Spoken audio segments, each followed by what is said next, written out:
जय माता दी। स्वागत है आप सबका एक और नए वीडियो में। मैं हूं रमेश जयसवाल, देवभूमि उत्तराखंड के रुद्रप्रयाग से। आज इस वीडियो में एक ऐसे मंदिर के बारे में जानेंगे जहां पर रखी हुई मूर्ति एक दिन में 3 बार रूप बदलती है। जी हाँ, प्रातःकाल में बालिका, दिन में युवती और वही मूर्ति शाम को बूढ़ी औरत की तरह दिखती है।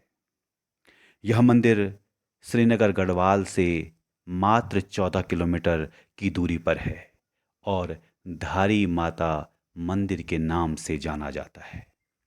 अलकनंदा नदी के बीचों बीच स्थित यह मंदिर माता काली को समर्पित है। यह देवी उत्तराखंड की रक्षक के रूप में भी जानी जाती है और उसके साथ साथ जो 4 धाम में यात्री आते हैं उनकी रक्षा भी करती है। इस मंदिर की स्थापना के संदर्भ में कई मान्यताएं हैं। इन मान्यताओं में 2 मान्यताएं सबसे अधिक प्रचलित हैं। पहली मान्यता पौराणिक कथा के अनुसार है। एक बार भीषण बाढ़ से मंदिर बह गया था। साथ साथ उसमें मौजूद माता की मूर्ति भी बह गई और धारी गांव के पास एक चट्टान से टकरा कर रुक गई।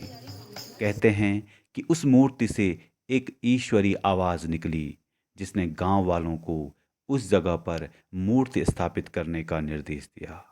इसके बाद गांव वालों ने मिलकर वहां माता का मंदिर बना दिया। पुजारियों की माने तो मंदिर में मां धारी की प्रतिमा द्वापर युग से ही स्थापित है।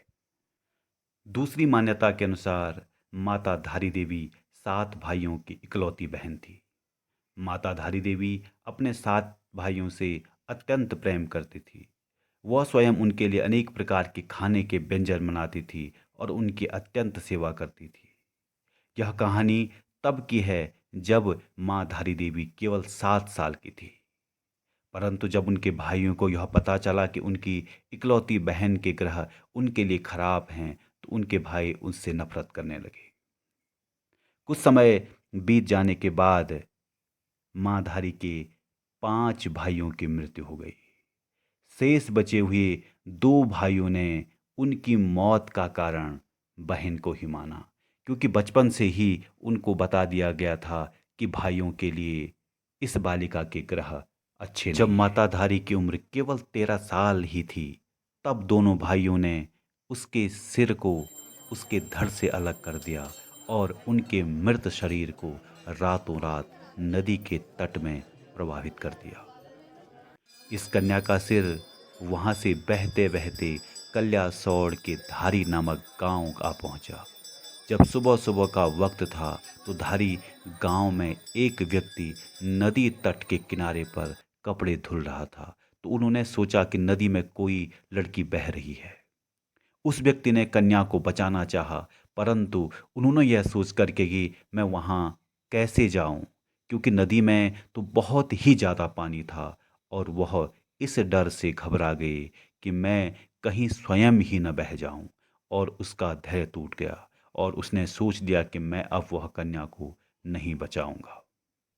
परंतु अचानक एक आवाज़ नदी से उस कटे हुए सिर से आई जिसने उस व्यक्ति का धैर्य बढ़ा दिया। वह आवाज़ थी कि तू घबरा मत और तू मुझे यहाँ से बचा, और मैं तुझे यह आश्वासन दिलाती हूँ कि तू जहाँ जहाँ पैर रखेगा मैं वहाँ वहाँ पे तेरे लिए सीढ़ी बना दूंगी। कहा जाता है कुछ समय पहले ये सीढ़ियाँ यहाँ पर दिखाई भी देती थी। कहा जाता है कि जब वह व्यक्ति नदी में कन्या को बचाने गया तो सच में अचानक एक चमत्कार हुआ। जहाँ जहाँ उस व्यक्ति ने अपने पैर रखे वहाँ वहाँ पर सीढ़ियाँ बनती गई। वह व्यक्ति नदी में गया और उस व्यक्ति ने कटे हुए सिर को जब कन्या समझकर उठाया तो वह व्यक्ति अचानक से घबरा गया। वह जिसे कन्या समझ रहा था वह तो एक कटा हुआ सिर है। फिर उस कटे हुए सिर से आवाज आई कि तू घबरा मत, मैं देव रूप में हूं और मुझे एक पवित्र सुंदर स्थान पर एक पत्थर पर स्थापित कर दे। उस व्यक्ति ने ऐसा ही किया और उसके बाद से एक पत्थर पर स्थापित कर उस मूर्ति की पूजा होने लगी। तब इस स्थान पर माता धारी देवी का सुंदर मंदिर बनाया गया। जो उस कन्या का धड़ वाला हिस्सा था वह रुद्रप्रयाग के काली मठ में है, ऐसा माना जाता है। यहाँ पर भी माँ का भव्य मंदिर है और इस मंदिर को बदन वाला हिस्सा भी कहा जाता है। काली मठ भारत की 108 शक्ति स्थलों में से एक है और धार्मिक परंपराओं के अनुसार काली मठ एक ऐसा स्थान है जहाँ देवी काली ने रक्त बीज नामक राक्षस को मारा था और उसके बाद देवी पृथ्वी के नीचे चली गई थी। कुछ लोग 2013 में केदारनाथ में आई आपदा को इस मंदिर से भी जोड़ते हैं। लोगों का मानना है कि वही दिन था जिस दिन पावर प्लांट के कारण माँ धारी देवी जी का मंदिर दूसरी जगह स्थापित किया जा रहा था। यहाँ के पुजारी और स्थानीय लोगों ने पहले ही आशंका जताई थी कि अगर माँ के मंदिर को दूसरी जगह स्थापित किया जाता है तो प्रलय की स्थिति बन सकती है, और हुआ भी ऐसा ही। उसी दिन जिस दिन मूर्ति को दूसरी जगह स्थापित किया जा रहा था उसी दिन केदारनाथ में आपदा आई और हज़ारों संख्या में लोगों की मृत्यु हुई।